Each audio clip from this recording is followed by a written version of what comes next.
dig alle sammen, og velkommen til den her video.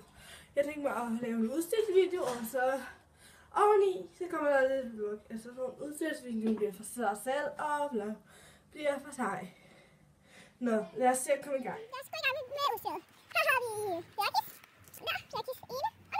Og det er lige godt herfra. Det er dosørmad fra Hors i Gondium. Det er selvfølgelig kun brugt til løsning, det bliver brugt til hund. Det er derude ved Køben. Kasper, kan du lige holde det der HM-dækken op? Det var lige bedst. Kan du ikke holde op? Ja, jeg bare holde op. Sådan. Nej, så man ikke se det. Nej, sådan her.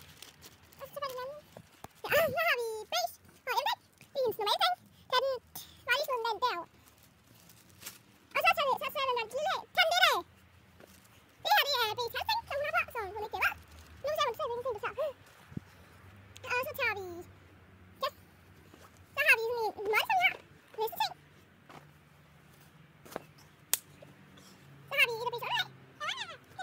Et andet. Et af beige dosørunderlag, tror jeg. Ja, det er beige dosørunderlag. Så har vi beige springunderlag. Springunderlag. Godt, Kasper. Det er en beige ting. Beige hudtøj. Okay. Beige standing. Det var fra min trøje. Hun var lige på standing. Det er jo den, hun blev lige standing. Så har vi kisten.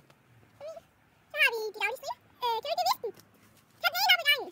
Så har vi vores karadesk, som Kasper har på her. Tag den anden strie zipper. Så har vi vores zipperstrige, som Kasper har på der. Den er jo god. Tag den næste ting. Så har vi endnu en sidste. Endnu en kraftting. Du kan også tage de der to ting. De der tre. Men det er jo mine. Det er til ham. Nej, fordi det er bedst sted. Ja, så har vi... Du ser, jeg kan. Ja, du kan gerne bruge dem i dag, men du skal lige komme dem. Så har vi bedst sted, som er en zombie-sted med en springerarm og så dressurmand. Det er rigtig godt. Kasper, du vælger den forkert. Nå. Så har vi endnu en. Så har vi endnu en kraftmål, som vi så bruger tit. Og så til sidst har vi en stribe. Ja. Ja, og så... Nå ja, så har vi også et Bjørkis andet underlag. Ja, det er sådan et golden middle underlag, så vi kan flex. Det vil jeg også finde anden pointe, men ja. Jeg har også nok sendt billede ind af det senere med... Nok sendt billede ind af underlagene med konjerne. Vi ses.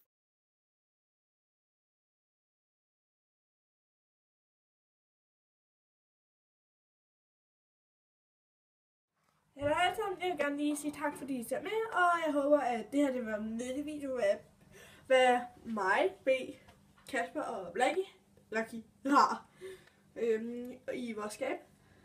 Og jeg håber I vil nyde at se en video mere lidt senere, fordi vi optager lidt vlog.